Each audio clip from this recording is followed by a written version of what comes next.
नमस्कार बंधुगण, जय जगन्नाथ। मु सस्मिता पढ़ी स्वागत करुछि आमर एही चैनल।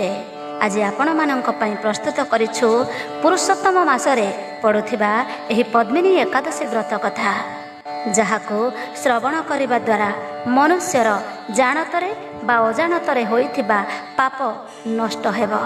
जेउ मानकर संतान सुख न थाए, एही कथा श्रवण करिबा द्वारा सेमानंको सर्वगुण संपन्न संतान प्राप्ति हुए। जेपरी माता पद्मिनी को कार्यवीर्य अर्जुन भली पुत्र मिलिथिला। जीवन शेष में मनुष्य संसारर समस्त सुख भोग करी भगवान विष्णु परम धाम प्राप्त हुए। एही मल मासरे पड़ुथिबा एही एकादशी कथा शुणिले वर्ष सारा एकादशी व्रतर पुण्यफल मिल जाइथाए। मनरे जहा इच्छा रखी एही कथा शुणिबे भगवान पुरुषोत्तम ताहा निश्चय पूर्ण करती। एही एकादशी तिथि आरंभ 26 मे सकाळ 5:10 समाप्त 27 मे सकाळ 6:21। उदया तिथि अनुसार 27 मे दिन ही व्रत रखाजिब। पारण समय 28 मे सकाळ 5:25 रु 8:08 मध्य रहिब। बंधुगण, एबे आसंतो प्रथमे श्री विष्णुंकर स्तुति करिबा, तापरे पद्मिनी एकादशी व्रत कथा आरंभ करिबा। मूलर शेष जाए शुणिबाको निश्चय चेष्टा करिवे। कमेंट बॉक्स रे जय जगन्नाथ लिखिबाको जमा भी कुंठाबोध करिवेनी। श्री विष्णुंक स्तुति। नमस्ते पुरुषोत्तम माधव मुरारी, परम ब्रह्म परात्पर अंतर्यामी हरि। किछि ही नथिला देव महाप्रलय रे, एकमात्र तुम्भे थिल अनंत सज्जारे। तुम्भ कर्णरु पुरुषे होइला संभूत, मधु कैटभ बोलिता नाम हेला ख्यात। प्रलय जल ताहाकु हेला आंठुआणी, लक्ष्मी को बोलते से मूढ़ कटुबाणी। हाड़ सहिते ताहार मांस फिंगी देले, मद परी करी ताकू जले पकाइले। तेणु मेदिनी होइला पृथ्वीर नाम, उत्पत्ति प्रलय कर्ता तुम्भे जनार्दन। जय जय भगवान जय मधुहारी, जय आदि अवतारे मत्स्य रूप धारी। नमस्ते मोहिनी रूपी सुंदर नासन, नम कूर्म अवतार मंदर धारण।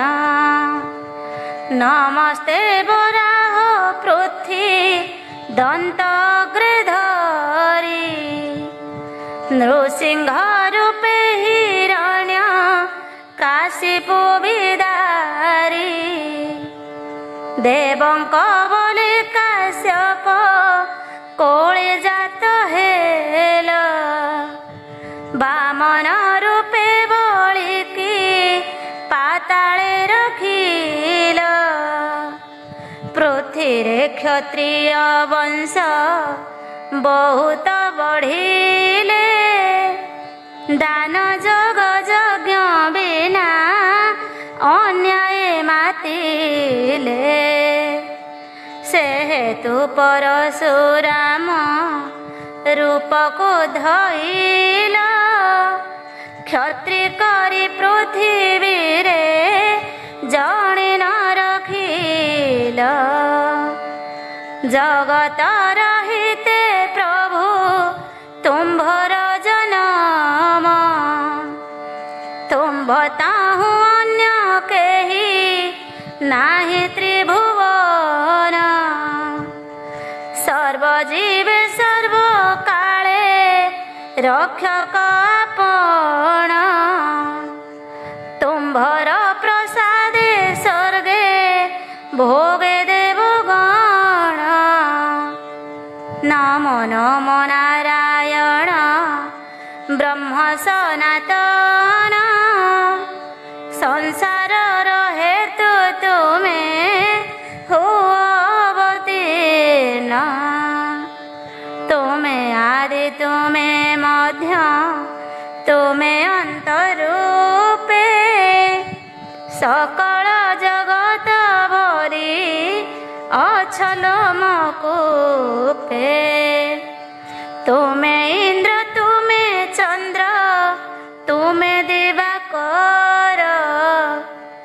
आकाश पाताल तुमे दीर्घ कलेबर आत्मरूप चराचर जीवे तव स्थिति तव तत्व जानिबारे नाही का सकते दया कर जारे तुमे सबु से पारई तेणु दयामय नाम भवे विस्तारई कଳି जुग भाव देखी होइल मौन उठ उठ महाबाहु फेड मनयन आकुळे डाकुछि प्रभु मोर कथा शुण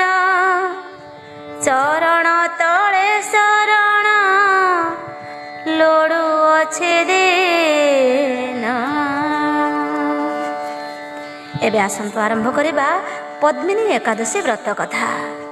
अर्जुन कहिले हे भगवान एबे आपण अधिमास मळ पुरुषोत्तम मास शुक्ल पक्ष एकादशी विषय रे कहंतो एहार नाम कौन तथा व्रतर विधि कौन एथिरे केउ देवतांकु पूजा करा जाए ओ एही व्रतरु केउ फल मिले। भगवान श्रीकृष्ण कहिले हे पार्थ अधिमास शुक्ल पक्ष एकादशी नाम पद्मिनी जहाँ अनेक पुण्य प्रदान करिथाए। एही एकादशी व्रत पालन कले मनुष्य विष्णु लोक को जाए। यह बहु पापहारी तथा भक्ति और मुक्ति प्रदानकारी। ध्यान पूर्वक यार महात्म्य शुण। दशमी दिन यही व्रत आरंभ करने उचित। एकादशी दिन प्रातः काल नित्य क्रियारू निवृत्त होई पुण्य क्षेत्र को स्नान करने जावा उचित। यही समय रे गोबर माटी तिल कुश तथा अँला चूर्ण विधिपूर्वक स्नान करने आवश्यक। स्नान पूर्वरु शरीर रे माटी लगाई ताको प्रार्थना करने उचित। हे मृत्तिका मु तुमको नमस्कार करुछि तुम स्पर्श रे मो देह पवित्र हेउ। समस्त औषधरु उत्पन्न होइथिबा एवं पृथ्वी को पवित्र करुथिबा तुमे मते शुद्ध कर। ब्रह्मांक छेपरु उत्पन्न होइथिबा हे मृत्तिका तुमे मो शरीर को स्पर्श करी मते पवित्र कर। हे शंख चक्र गदाधारी देवादिदेव जगन्नाथ आपण मते स्नान निमंते आज्ञा दियंतु। एहापरे वरुण मंत्र जप करी पवित्र तीर्थर अभाव रे सेमानंकर स्मरण करी कौनसी पोखरी रे स्नान करबा उचित। स्नान परे स्वच्छ और सुंदर वस्त्र परिधान करी संध्या तर्पण करी मंदिर को जाई भगवान को धूप दीप नैवेद्य पुष्प केसर आदि देई पूजा करिबो। एहापरे भगवानंक सम्मुखरे नृत्य गीतर आयोजन करिबो। भक्त जनक सहित भगवानंक आगरे पुराण कथा शुणिबा विधेय। अधिमास शुक्ल पक्षर पद्मिनी व्रत निर्जला करा जाए। जदि निर्जला रहिबार शक्ति नाही तेबे जलपान बा अल्पाहार करी व्रत करिबा उचित। रातिरे जागरण करी नाच गीत सहित भगवानंको स्मरण करिवे। प्रत्येक प्रहर रे भगवान अथवा महादेवंको पूजा करिबा उचित।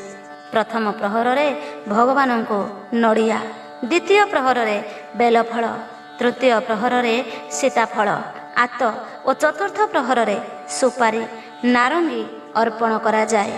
ଏଥିରୁ ପ୍ରଥମ ପ୍ରହରରେ ଅଗ୍ନିଷ୍ଟୋମ, ଦ୍ୱିତୀୟ ପ୍ରହରରେ ବାଜପେୟ ଯଜ୍ଞ, ତୃତୀୟ ପ୍ରହରରେ ଅଶ୍ୱମେଧ ଯଜ୍ଞ ଓ ଚତୁର୍ଥ ପ୍ରହରରେ ରାଜସୂୟ ଯଜ୍ଞର ଫଳ ମିଳିଥାଏ।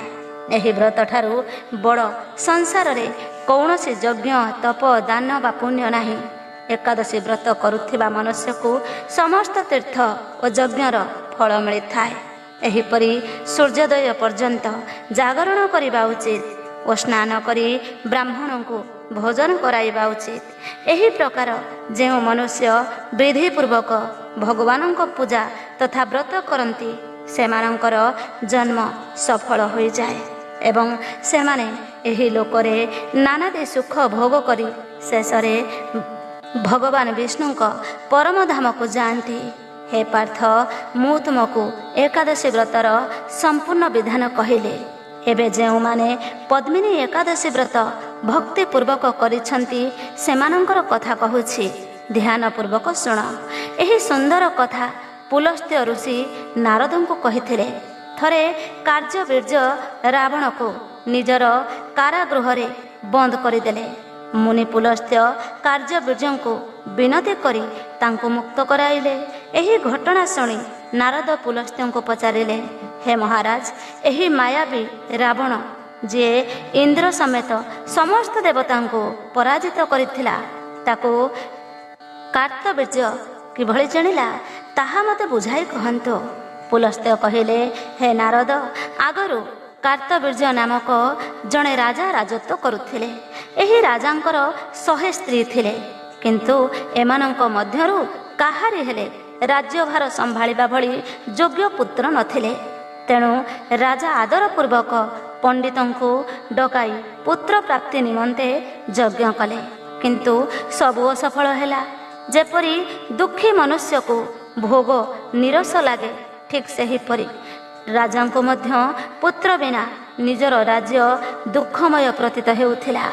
ଶେଷରେ ସେ ତପ ଦ୍ୱାରା ହିଁ ସିଦ୍ଧି ପ୍ରାପ୍ତ ହେବ ଜାଣି ତପସ୍ୟା କରିବା ନିମନ୍ତେ ବଣକୁ ଚାଲିଗଲେ।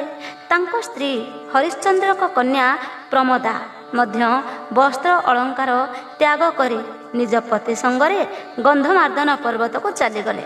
ସେହି ସ୍ଥାନରେ ସେମାନେ 10,000 ବର୍ଷ ପର୍ଯ୍ୟନ୍ତ ତପସ୍ୟା କଲେ, କିନ୍ତୁ ସିଦ୍ଧି ପ୍ରାପ୍ତ ହୋଇପାରିଲା ନାହିଁ। ରାଜାଙ୍କ ଶରୀର ଅସ୍ଥି ଚର୍ମସାର ହୋଇଗଲା। ଏହା ଦେଖି ପ୍ରମୋଦା ବିନୟ ସହିତ ମହାସତୀ ଅନୁସୂୟାଙ୍କୁ ପଚାରିଲେ, ମୋ ପତି ତପସ୍ୟା କରିବାର 10,000 ବର୍ଷ ବିତିଗଲାଣି, କିନ୍ତୁ ଏ ପର୍ଯ୍ୟନ୍ତ ଭଗବାନ ପ୍ରସନ୍ନ ହେଲେ ନାହିଁ, ଯାହାଦ୍ୱାରା ମୋତେ ପୁତ୍ର ପ୍ରାପ୍ତ ହୋଇଥାନ୍ତା। ଏହାର କାରଣ କ'ଣ? ଏହା ଶୁଣି ଅନୁସୂୟା କହିଲେ ଯେ ଅଧିମାସ, ଯାହା 36 ମାସ ଅର୍ଥାତ୍ 3 ବର୍ଷ ପରେ ଆସେ, ଏଥିରେ 2ଟି ଏକାଦଶୀ ପଡ଼େ। ଏମାନଙ୍କ ମଧ୍ୟରୁ ଶୁକ୍ଳପକ୍ଷ ଏକାଦଶୀର ନାମ ପଦ୍ମିନୀ ଓ କୃଷ୍ଣପକ୍ଷ ଏକାଦଶୀର ନାମ ପରମା। ଏହାର ବ୍ରତ ଓ ଜାଗରଣ କଲେ ଭଗବାନ ତୁମକୁ ଅବଶ୍ୟ ପୁତ୍ର ଦେବେ।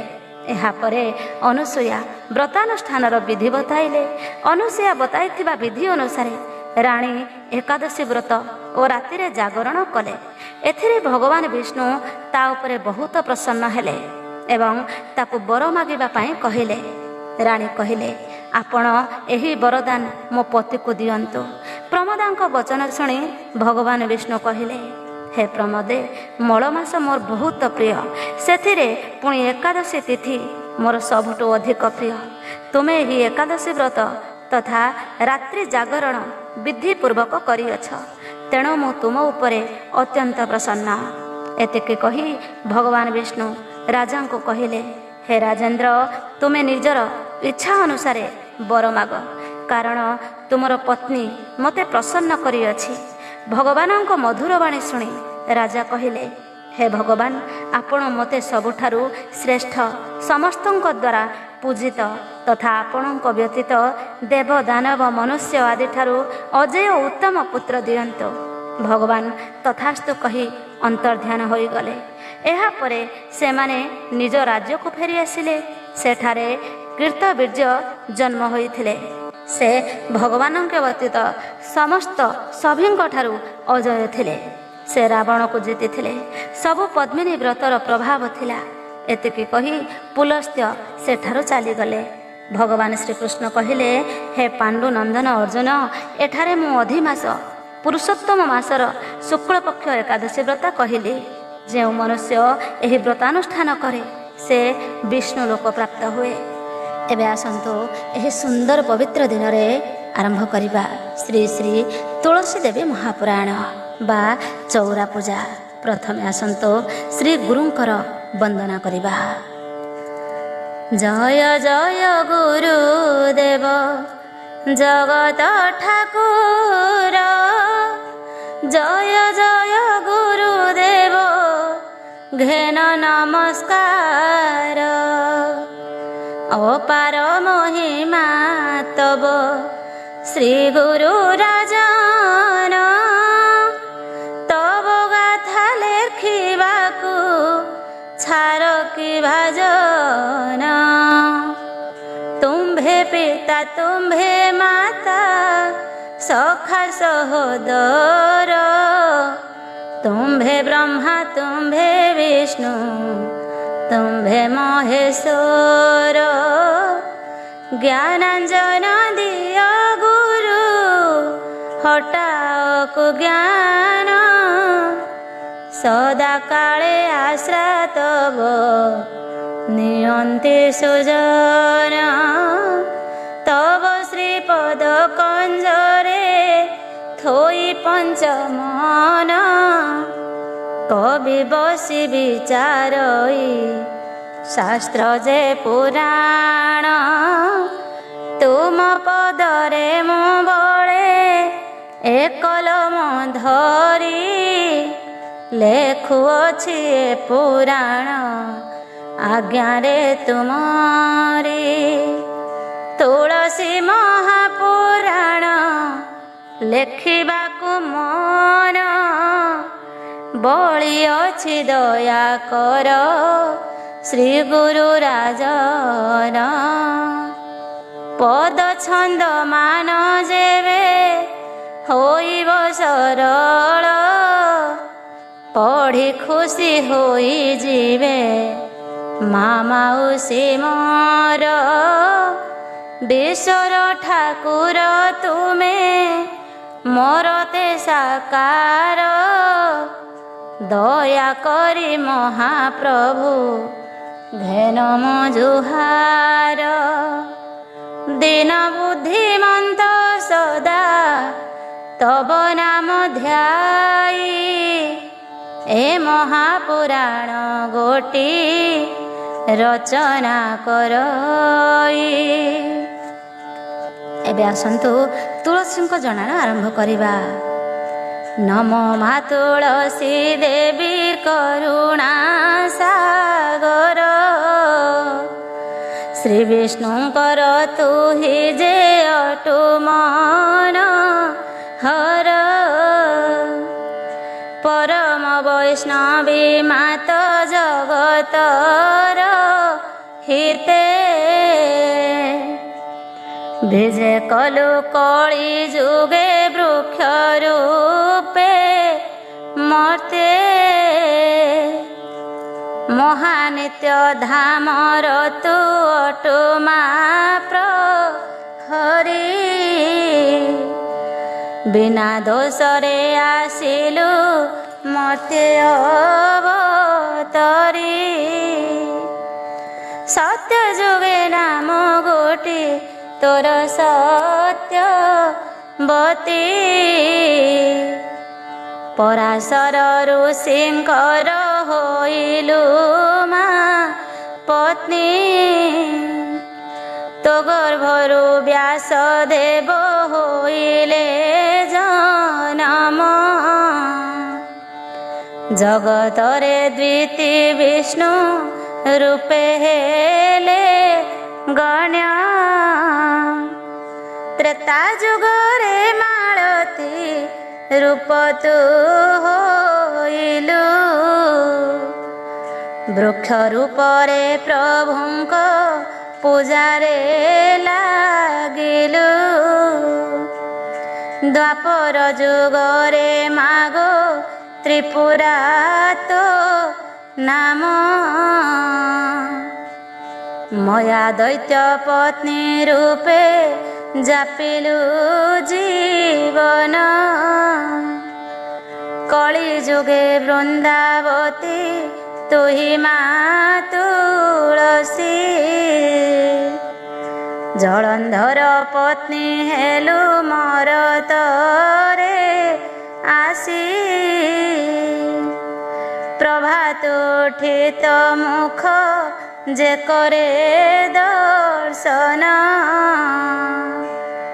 सकल पातक तार हुई दहन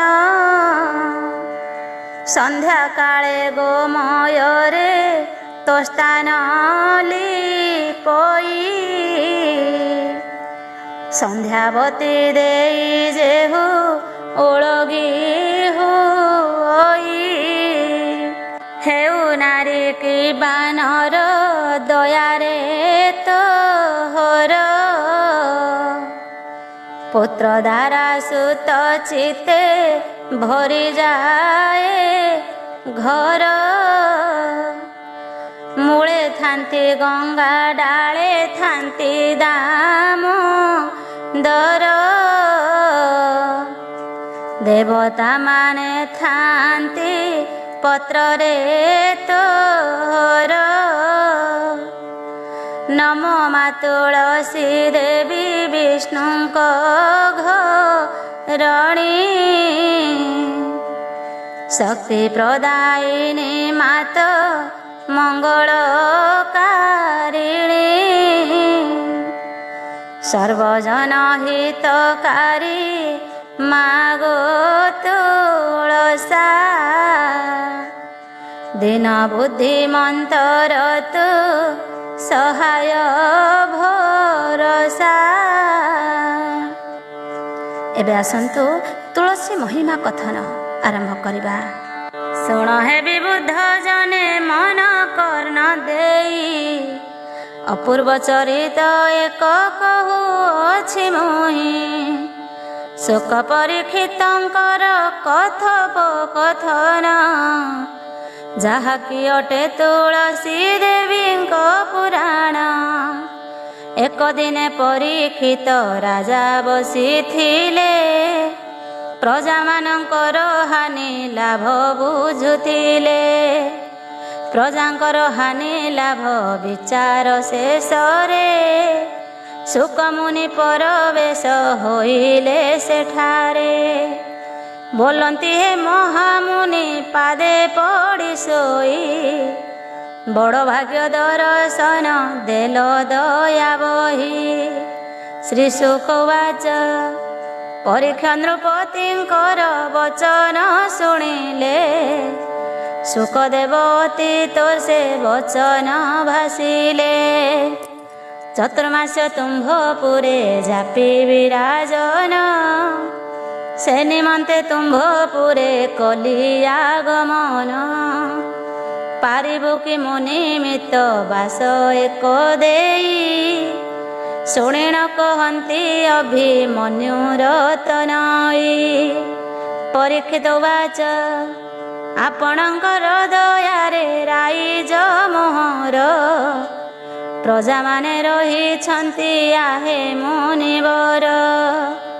छार स्थान एक जेबे न पारिब देई कि होइब लाभ एते बड़ राजा होई। एते कही एक गृह देखाई न देले शुकमुनि रही गले मन आनंदरे। एहिपरि एक दिन अतीत होइला शुण हे विदुषे थु अन्ते जाहेला। दिन राजा परीक्षित होई हस हस ताहांक निकटे जाई होइले प्रवेश। बोलती हे ब्रह्मवेत्ता मोर बाणी शुण बुझाई न कुह मते तुलसी पुराण। परीक्षितंक विनय देखि शुक जति कुहन्ति शुण रे सर्व अर्जुनर नाति। भवति। श्रीशुकवाच महिमामयी तुलसी धात्रीଙ୍କ उत्तमा बुझाई कहुछि एबे तांकर महिमा। परम पवित्र कथा अटे आख्यान कहुअछि हे राजन मन देई शुण। परम पंडित तुम्भे अट महाज्ञानी गुप्त विषय मते पचारुछ जानी। तुम्भ बिने आन केहु हेले नर नाहा कदाचन बुझाई न कहन्ति एहा। मन देई शुण एबे तुलसीଙ୍କ कथा शुणी हृदयरु तब तुटी जीव हे व्यथा। विधि मते चौराके करिअछि काई ता मध्ये तुलसी वृक्ष जतने लगाई। चतुसामलेपि अछि चौरा उपरे सकत खंजा बोर केउ चौरारे। सुबर्ण पातिया बा लागि अछि काहीं ता मध्ये विजये मा तुलसी दयामयी। पद्म फूल प्राय दिशे के भण चौरा नाना चित्र विचित्र रे किए अबा भरा। अष्टकोण चौरा के करिअछि द्वारे तुलसी को लगाइछि उत्तम प्रकारे। 16 कोण काहीं 32 कोण चौरा विजे करिछन्ति दुखी जन मातृपुरा। प्रस्तर पीढ़ काहार चारि पारुषरे पद्मराग खंजा होई जन मन हरे। विविध चौरा मान होइछि निर्माण विविध वस्त्र जे दिया तहि उपराण। सर्वाग्रे तुलसी वृक्ष पाउअछि शोभा तहिर महिमा मुहि कि कहिबि अबा। तुलसी पत्र पूर्व बास्ना जे हुई आघ्राण करिले थरे मन निये मोहि। द्वारका नगरे पुरे पुरे रही थाई पूजन्ति द्वारकावासी आनंदित होई। अपूर्व महिमा एहि तुलसी वृक्षर मन कर्ण देई शुण आहे नरवर।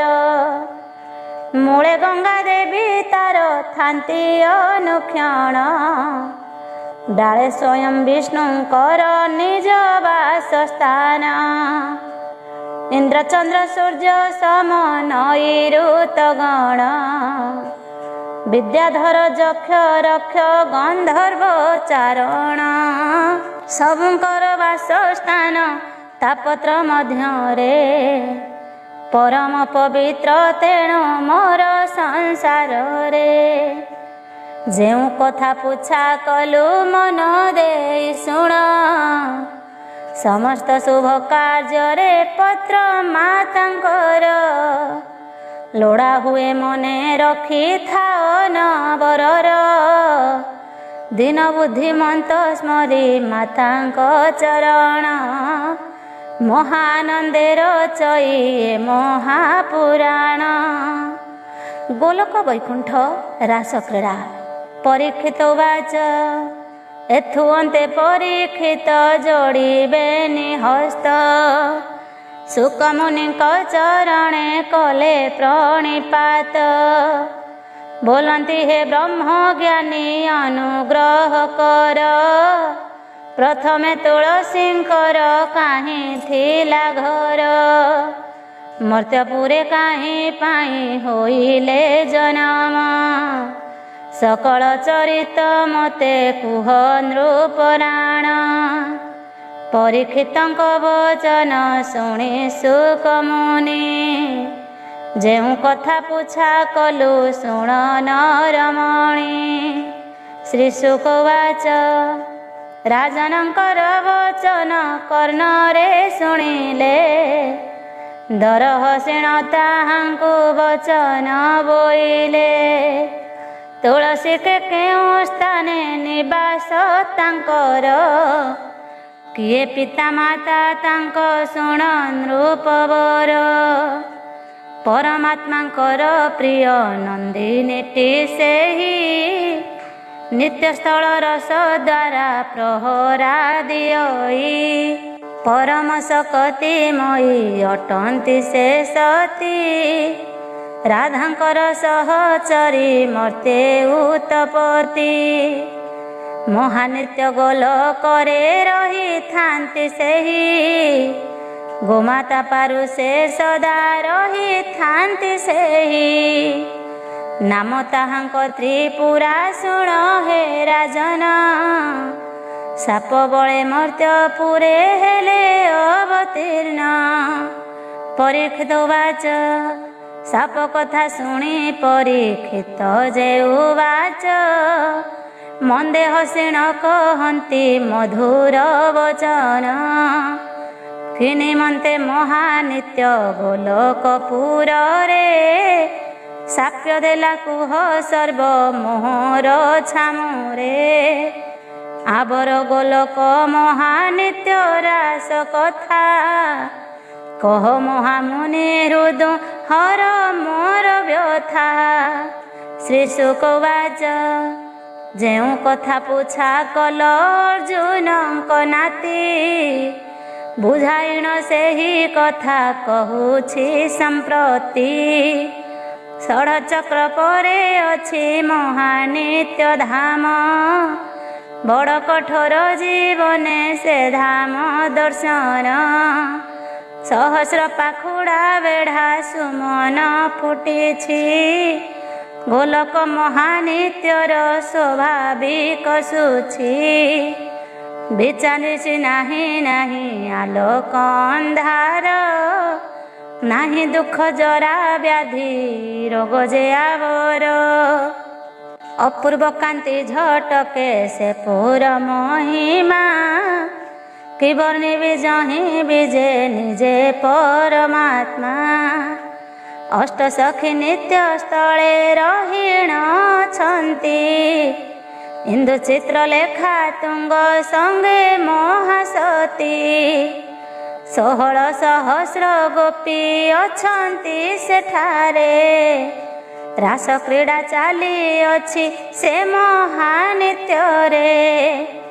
ନିଜେ ପରମାତ୍ମା ସହସ୍ର ଦଳ ପାଖୁଡ଼ାରେ, ରାଧାଙ୍କୁ ନେଇ କ୍ରୀଡ଼ନ୍ତି ଆନନ୍ଦ ମନରେ। ନାହିଁ ଇନ୍ଦ୍ର ନାହିଁ ଚନ୍ଦ୍ର ବିହାର କରନ୍ତି, ଅଗମ୍ୟ ସ୍ଥାନରେ କେହି ଗମି ନ ପାରନ୍ତି। 16 ସହସ୍ର ଗୋପୀ ଅଷ୍ଟ ସଖୀ ସଙ୍ଗେ, ବିହାର କରୁଅଛନ୍ତି ନିତ୍ୟ ନାନା ରଙ୍ଗେ। ମହାନିତ୍ୟ ରାସ ଏକା ଯୋଗୀ ମୁନି ଋଷି, ଦର୍ଶନ କରନ୍ତି ଆନନ ପାରନ୍ତି ପଶି। ଷଡ଼ଚକ୍ର ଭେଦି ଯେହୁ କରିବ ଗମନ, ମହାନିତ୍ୟ ରାସ ସେହୁ କରିବ ଦର୍ଶନ। ଆଦ୍ୟ ଦ୍ୱାରେ ଗଣନାଥ ଅଛନ୍ତି ବସିଣ, ଇନ୍ଦୁର ବାହନ ତାଙ୍କ ଦିଶେ ଶୋଭାବନ। ଦ୍ୱିତୀୟ ଲିଙ୍ଗ ଚକ୍ରରେ କାମ ଦେବରତି, କାମନା ତେଜି ଯେ ଏହି ଦ୍ୱାର ଜୀବ ଜିତି। ଇନ୍ଦ୍ରିୟ ସଂଯମ କରି କରିବ ଗମନ, ତୃତୀୟ ଚକ୍ରର ଦ୍ୱାରେ ଜୀବ ପହଞ୍ଚିଣ। ନିଜେ ବ୍ରହ୍ମା ସାବିତ୍ରୀଙ୍କୁ ଘେନିଣ କୋଳରେ, ବିଜୟ କରିଅଛନ୍ତି ହଂସ ବାହନରେ। ଏହି ଚକ୍ର ଜିଣି ଯେବେ କରିବ ଗମନ, ଅନାହତ ଚକ୍ରେ ଜୀବ ମିଳିତ ତକ୍ଷଣ। ନିଜ ଅନାହତ ପରେ ଶ୍ରୀ ବିଷ୍ଣୁ ଠାକୁର, ବିଜୟ କରିଅଛନ୍ତି ଆନନ୍ଦ ମନର। ଲକ୍ଷ୍ମୀ ସରସ୍ୱତୀ ତହିଁ ବସିଣ ଅଛନ୍ତି। ସମ୍ମୁଖରେ ଉଭା ହୋଇଅଛି ଖଗବତୀ। ଶ୍ରୀ ବିଷ୍ଣୁଙ୍କ ମାୟା ଯେହୁ କରିବ ଛେଦନ, ସେଠାରୁ କଣ୍ଠ ଚକ୍ରକୁ କରିବ ଗମନ। ନିଜେ ଧୈର୍ଯ୍ୟଟି ଉମାଙ୍କୁ ଘେନି ସଙ୍ଗତରେ, ଜଗି ରହିଣ ଅଛନ୍ତି ଆନନ୍ଦ ମନରେ। ଏହାପରେ ଷଷ୍ଠ ଦ୍ୱାର ଗଲେ ତୁଲଙ୍ଗିଣ, ପରମ ପୁରୁଷଙ୍କର ମହାନିତ୍ୟ ଧାମ। ମହାନିତ୍ୟ ଧାମେ ନିଜେ ତ୍ରିପୁରା ସୁନ୍ଦରୀ, ଜଗି ରହିଥାନ୍ତି ନିଜ ଠାଠିଣା ମାଡ଼ି।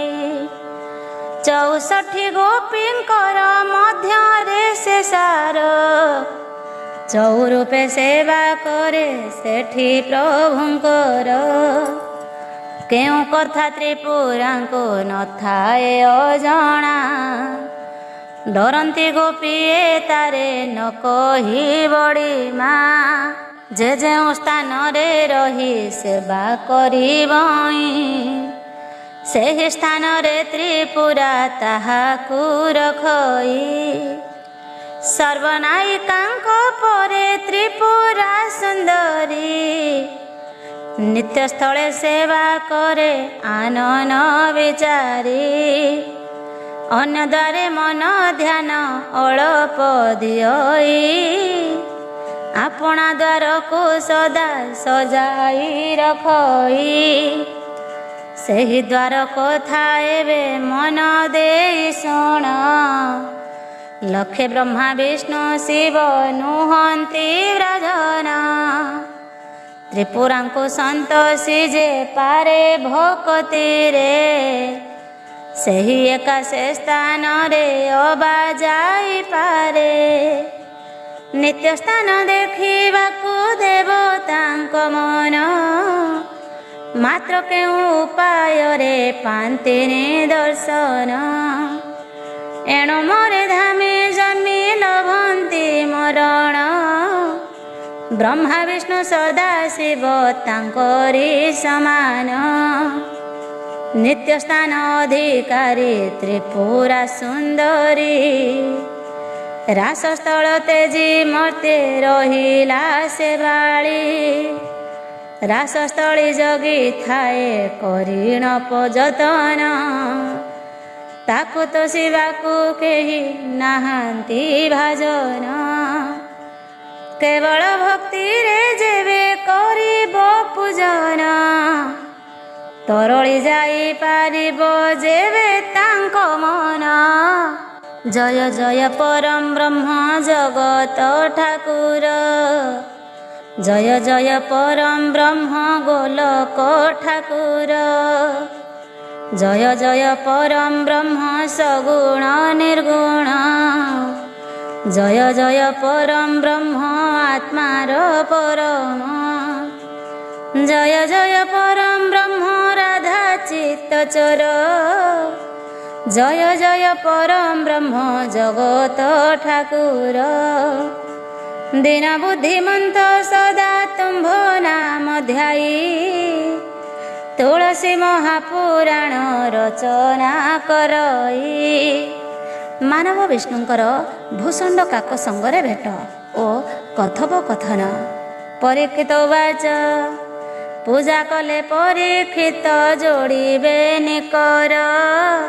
ବୁଝାଇ ନ କୁହ ମୋତେ ହେ ମୁନି ପ୍ରବର, ମାନବ ବିଷ୍ଣୁ କିମ୍ପାଇଁ ଆଗ୍ରହୀ ହୋଇଣ।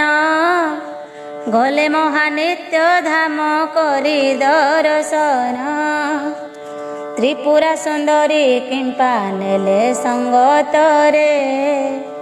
ସନ୍ଦେହ ଲାଗିଲା ଦେବ ମୋହର ମନରେ, ବୁଝାଇଣ ସେହି କଥା କହିବ ଗୋସାଇଁ।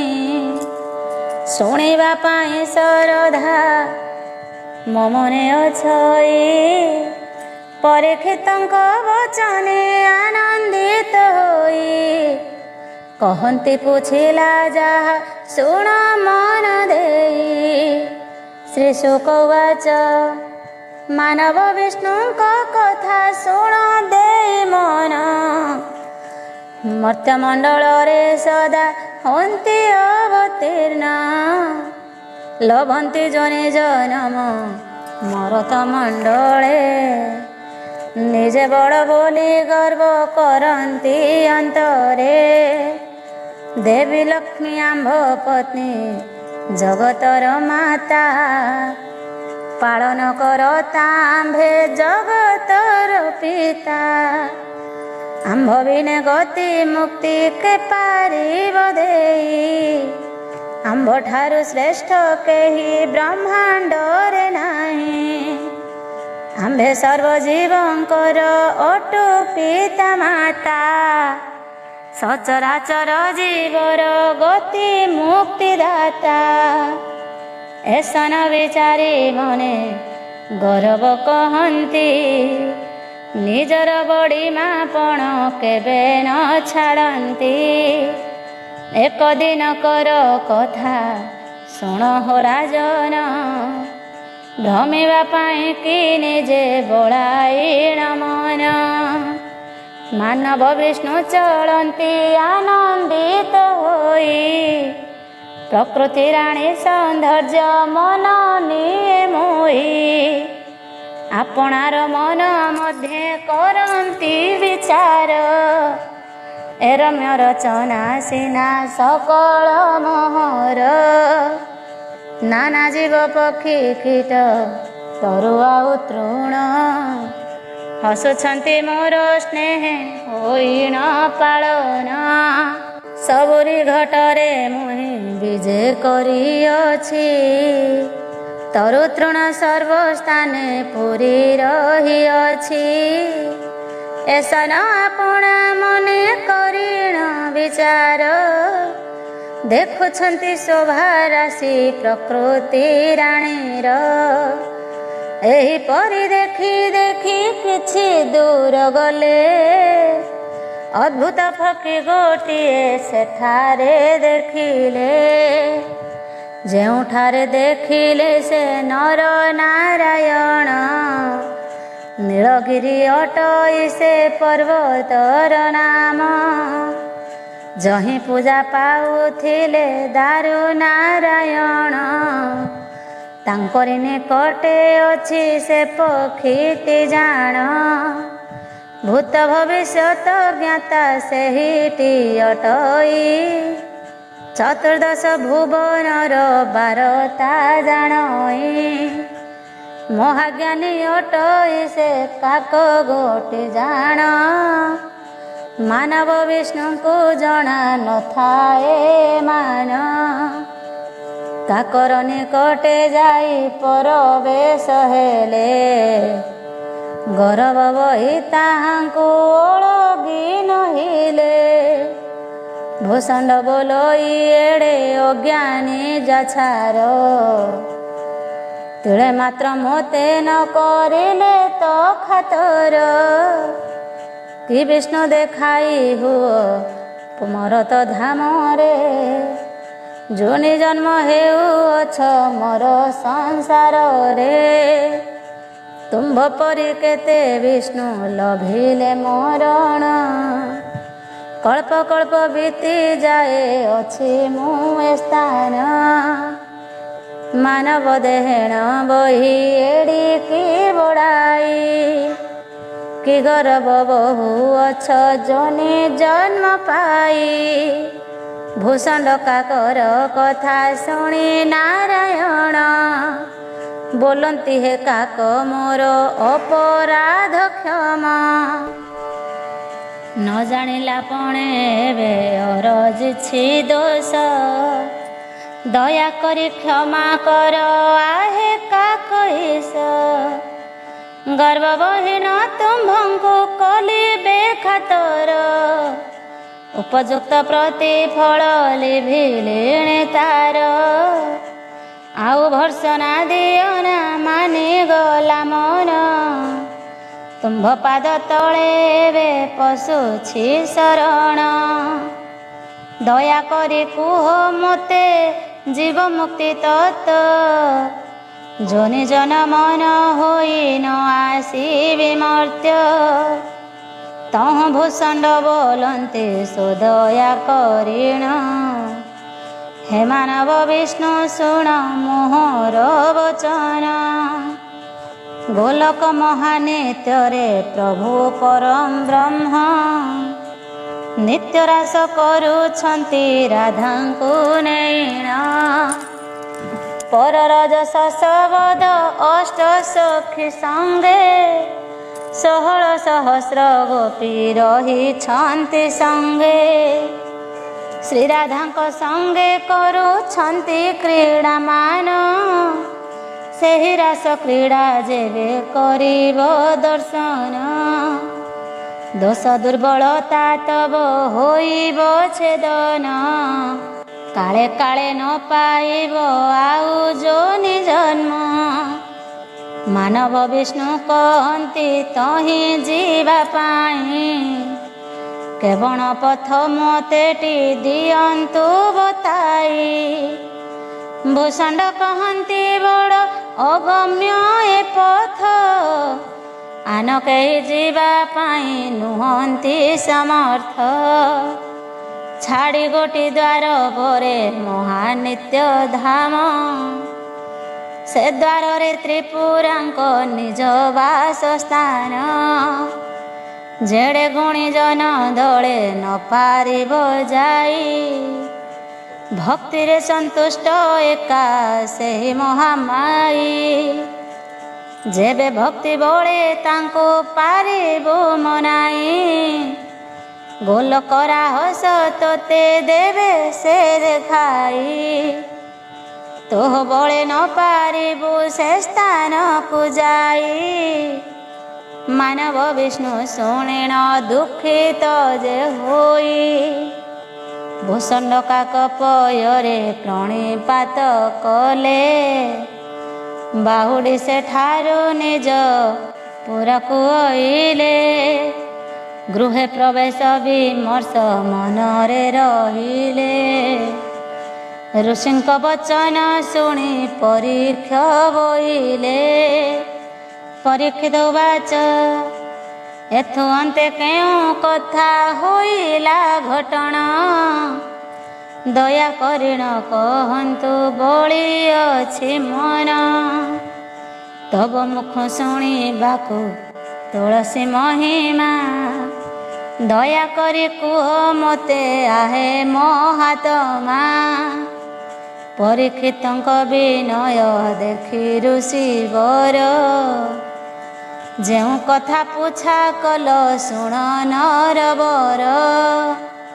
ଶ୍ରୀ ଶୁକ ବାଚ ଗୃହେ ମାନବା ବିଷ୍ଣୁ ଯେ ପରବେଶ ହେଲେ। ତ୍ରିପୁରାଙ୍କର ସେବାରେ ସେ ଦିନୁ ଲାଗିଲେ। ଭକ୍ତି ଭରେ ପୂଜା କଲେ ତାଙ୍କର ପୟର। କେତେ ଦିନ ଗତ ହେଲା ସେହି ବିଷ୍ଣୁଙ୍କର। ଜଗତ ଜନନୀ ଦେବୀ ତ୍ରିପୁରା ଜନନୀ। ଦର୍ଶନ ନ ପାଇଲେ ନିଜେ ବିଷ୍ଣୁ ପୁଣି। ଅତ୍ୟନ୍ତ ଦୁଃଖିତ ହୋଇ କହନ୍ତି ବଚନ। ବେନି କର ଯୋଡ଼ି ସ୍ତୁତି କଲେ ଉଚ୍ଚାରଣ। ନମ ମାତୃପୁରା ଦେବୀ ଜଗତ ଜନନୀ। ସୁର ନର ବନ୍ଦ୍ୟ ମାଗ ତ୍ରିପୁର ମୋହିନୀ। ନମ ମାତୃପୁରା ଦେବୀ ମହାନିତ୍ୟ ଧାମ। ସଦାକାଳେ ଜନନୀ ଗୋ ତୁମ୍ଭ ବାସସ୍ଥାନ। ମୁଁ ଅଧମ ସୁତ ପଡ଼ି ଅତ୍ୟନ୍ତ ଦୁଃଖରେ। ରକ୍ଷା କର ଜନନୀ ମୁଁ ଡାକୁଛି କାତରେ। ଏପରି ଅନେକ ଦୁଃଖ ଯହୁଁ ସ୍ତୁତି କଲେ। ଶୁଣି କରିଣ ଜନନୀ ପାଶକୁ ଅଇଲେ। ବୋଲନ୍ତି ରେ ବତ୍ସ ଶୁଣ ମୋହର ବଚନ। କି ନିମନ୍ତେ ଚିନ୍ତା କରୁ ମୋହର ଚରଣ। त्रिपुरांकर वचन करिण श्रवण मंदे हसिण कहन्ति मधुर वचन आगमाता महानित्य रास देखिबाकू बळाइछि मन मागो जीवई सेठाकू त्रिपुरा बोलन्ति अस्तु करिली नंदन से स्थान को जीवा पाई अत्यंत गहन संगतरे घेनी जेबे चली जीवी मोही विपत्ति पड़िब तुम्भे शुण हे कन्हाई अस्तु करी सुप्रसन्ने देइअछि बर रक्षा करिबि निश्चय सत्य मोर गिर एथु अन्ते आनरस शुण साधु जन परम पवित्र ग्रंथ तुलसी पुराण तब भय चरणे मन मोर थोई ए पुराण गोटी रचना करई। त्रिपुरा कर्तक मानव विष्णुंकर गोपी वेश और रास दर्शन अभिशाप प्राप्त परीक्षित वाच पुनरपि परीक्षित जोड़िबे निकर श्रीशुक मुनि पୟରେ कले नमस्कार बोलती हे महाभाग धन्य से त्रिपुरा दर्शन कराई देव कथा देला पूरा तदंते देवी त्रिपुरा कले केउ कर्म मानव विष्णु को देखाइले नैरास परीक्षित मुखरु शुणी ए वचन शोक कहउछन्ति राजा धीर मन शुण श्री शुकवाच परीक्षित विनय देखि शुकपति जहा पूछा करुअछु परीक्ष नृपति कहूछि बुझाई एबे मन देई शुण त्रिपुरा मानव विष्णु निकटे मिलिणा बोलती मानव विष्णु मुनि कटे बस तुमको सजाई देवी गोपी कांक वेश तेबे सिना संगतरे घेनी जीवी मोही एते बोलिण त्रिपुरा विष्णु को डाकई विविध अलंकार रे करिले मंडणी मुख गोटिक दिशिला पूर्ण चंद्र जिणी बाहर से बाजू बंध जतने खंजिले पୟରେ झुंटिया जत्ने पिंधाइण देले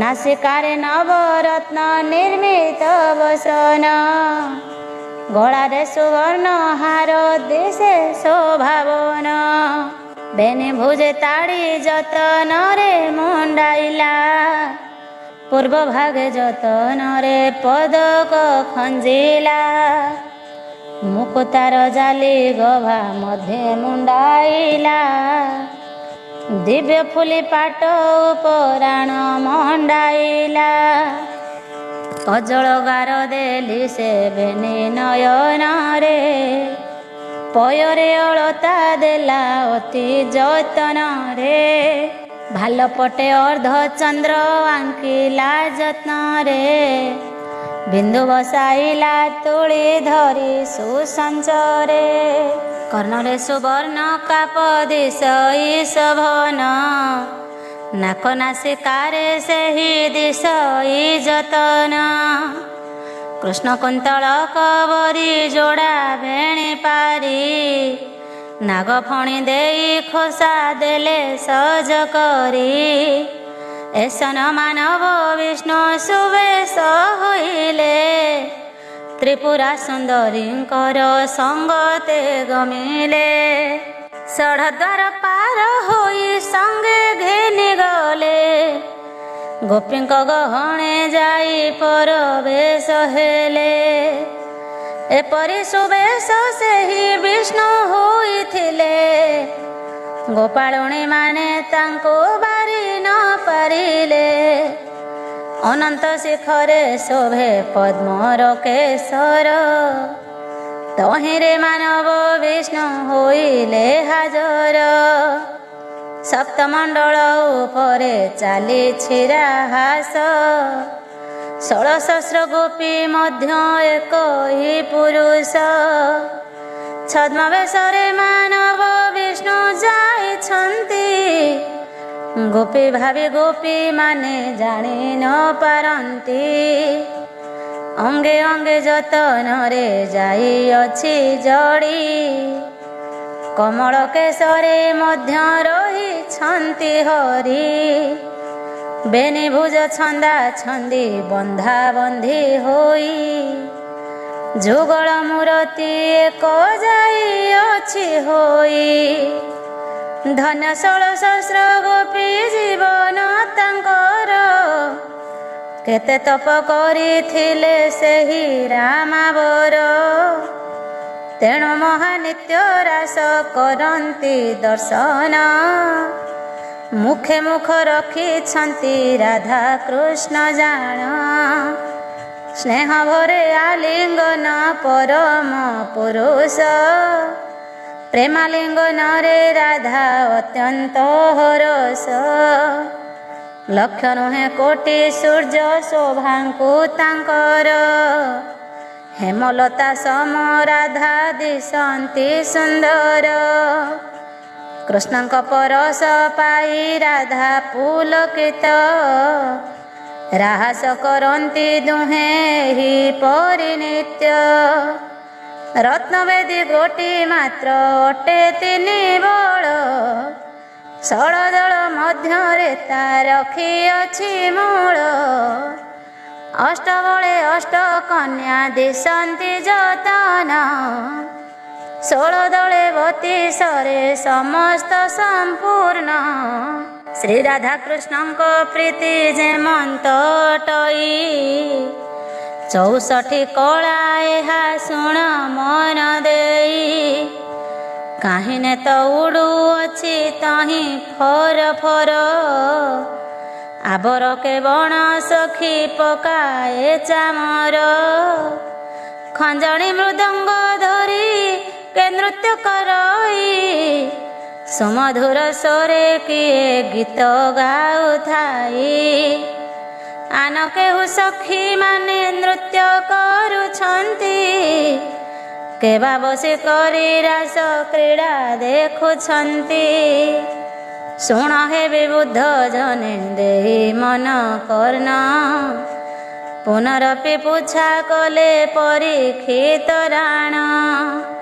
ପରୀକ୍ଷିତ ବାଚ ପରୀକ୍ଷିତ ପଚାରନ୍ତି ହରଷ ଚିତ୍ତରେ।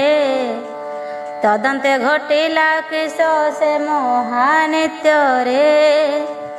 ସକଳ ଚରିତ ମୋତେ ବୁଝାଇଣ କୁହ। ମୋ ମନରୁ ନାଶ ଯିବ ସକଳ ସନ୍ଦେହ। ନୃପତିଙ୍କର ବଚନେ ଆନନ୍ଦିତ ହୋଇ। ଶ୍ରୀ ଶୁକ ମୁନି କହନ୍ତି ଶୁଣ ନର ସାଇଁ। ଗୋପୀମାନେ ବିଷ୍ଣୁ ପଦେ ସେବା କରୁଛନ୍ତି। ବିବିଧ ପ୍ରକାର ବାଦ୍ୟ ସେଠାରେ ବାଜୁଛି। ମନ କର୍ଣ୍ଣ ଦେଇ ଶୁଣ ପରୀକ୍ଷ ରାଜନ। ଏଠାରୁ ଘଟିଲା ଯେଉଁ କଥା ମାନ ଶୁଣ। ମାନବ ବିଷ୍ଣୁଙ୍କୁ ଗୋପୀ ବେଶ ସଜାଇଣ। ତ୍ରିପୁରା ଗୋପୀ ଗହଣେ ଦେଲେ ମିଶାଇଣ। ଗୋପୀଙ୍କ ସଙ୍ଗରେ ମିଶିଗଲେ ନାରାୟଣ। ତ୍ରିପୁରା ରହିଲେ ଟିକେ ପଛକୁ ହଟିଣ। ବୋଲନ୍ତି ଗୋପୀ ଏବେ ଶୁଣ ମୋର ଗିର। ମନ ଜାଣି ପ୍ରଭୁଙ୍କର ସେବ ଗୋପୟର। ତୁମ୍ଭଙ୍କୁ କେବଳ କଥା ଅଜଣା ଅଛଇ। ଏବେଳେ କହୁଛ ସର୍ବଦେବୀ ମୁଁ ବୁଝାଇ। ତାଳମାନ ନ ହୁଡ଼ିବ ସଙ୍ଗୀତ ରାଜନ।